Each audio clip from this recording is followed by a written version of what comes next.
तो चलिए अब हम बढ़ते हैं अगले टॉपिक की तरफ और जानते हैं ऑस्मोसिस के बारे में।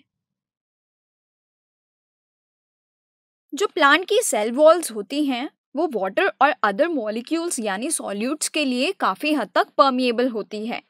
यानी यहाँ पर मॉलिक्यूल्स जो हैं वो बहुत ही आसानी से इसके थ्रू पास कर सकते हैं।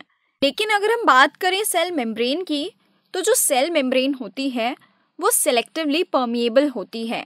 यानी ये सिर्फ और सिर्फ कुछ ही मॉलिक्यूल्स को वहाँ पर पास होने के लिए अलाउ करती है।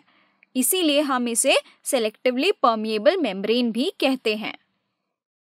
ऑस्मोसिस एक ऐसा प्रोसेस होता है जहाँ पर वाटर के जो मॉलिक्यूल्स होते हैं वो सेल मेम्ब्रेन के थ्रू हायर वाटर कॉन्सेंट्रेशन से लोअर वाटर कॉन्सेंट्रेशन की तरफ जाते हैं। हम जानेंगे इसके बारे में और अच्छे से। यहाँ पर हम देख लेते हैं कि कौन कौन से फैक्टर्स जो हैं वो ऑस्मोसिस को अफेक्ट करते हैं। यहाँ पे आपके सामने ये सेंट्रल एक वैक्यूल दिखाया हुआ है और इसकी जो मेम्ब्रेन होती है उसे हम कहते हैं टोनोप्लास्ट। टोनोप्लास्ट और सेल मेम्ब्रेन दोनों ही सेल के अंदर सॉल्यूट लेवल्स को रेगुलेट करने के लिए बहुत ही इंपॉर्टेंट रोल प्ले करते हैं। और ये जो है ये एक कॉन्ट्रैक्टाइल वैक्यूल है जो कि हेल्प करता है वाटर लेवल्स को कंट्रोल करने में।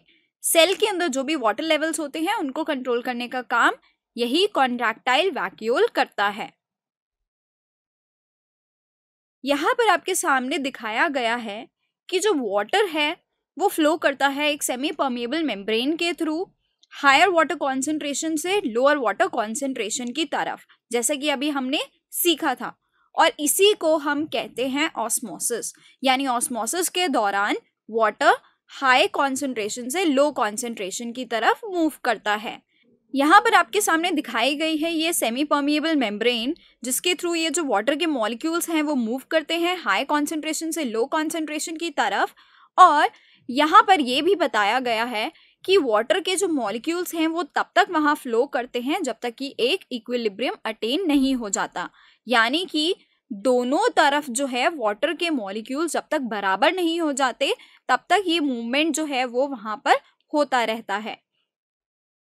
ऑस्मोसिस को समझने के लिए यहाँ पर आपके सामने एक एक्सपेरिमेंट दिखाया गया है।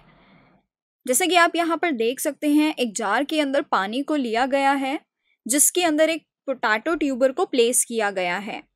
अब ये पोटैटो ट्यूबर क्या होता है, हम एक आलू को लेते हैं और उसको ऊपर से कट करके बीच में से पूरे आलू का जो भी कंटेंट होता है उसको बाहर निकाल देते हैं ताकि सिर्फ एक नीचे का पोर्शन वहाँ पर बच जाता है और एक वैसे टैंक जैसा स्ट्रक्चर फॉर्म हो जाता है, जैसे कि आप यहाँ पर देख सकते हैं।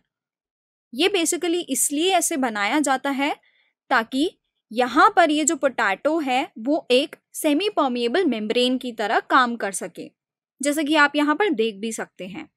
और इस पोटैटो ट्यूबर के अंदर डाला जाता है एक शुगर का सॉल्यूशन।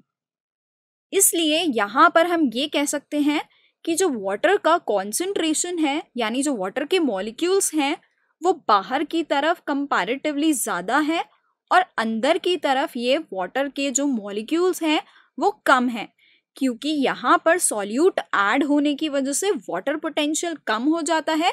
यानी वाटर के मॉलिक्यूल्स यहाँ पर डिक्रीज हो जाते हैं।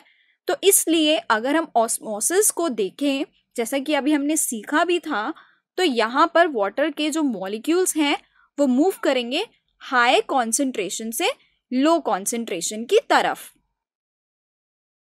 तो इस पोटैटो ट्यूबर को यहाँ पर एक डिवाइस की तरह यूज किया गया है ऑस्मोसिस को समझने के लिए। हम इस सेटअप को यहाँ पर थोड़ी देर के लिए ऐसे रख के छोड़ देते हैं कुछ घंटों के लिए, या फिर हम ओवरनाइट यानी रात भर भी इसको यहाँ पर ऐसे छोड़ सकते हैं। अगले दिन सुबह आकर जब हम देखते हैं तो हम ये पाएंगे कि यहाँ पर जो भी शुगर सॉल्यूशन हमने डाला था उसका कंटेंट यहाँ पर इंक्रीज हो जाता है।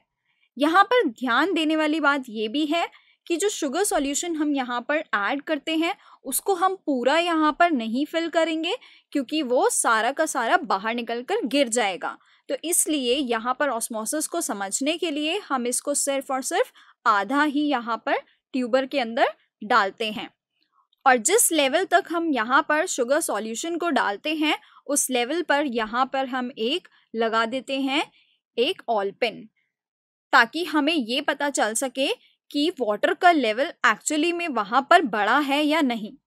तो अगले दिन हम ये पाएंगे कि वाटर का लेवल जो है इस ऑल पिन से ऊपर की तरफ चला जाता है, और ये इसलिए हुआ है क्योंकि वाटर जो है बाहर से अंदर की तरफ मूव कर रहा है ऑस्मोसिस के थ्रू।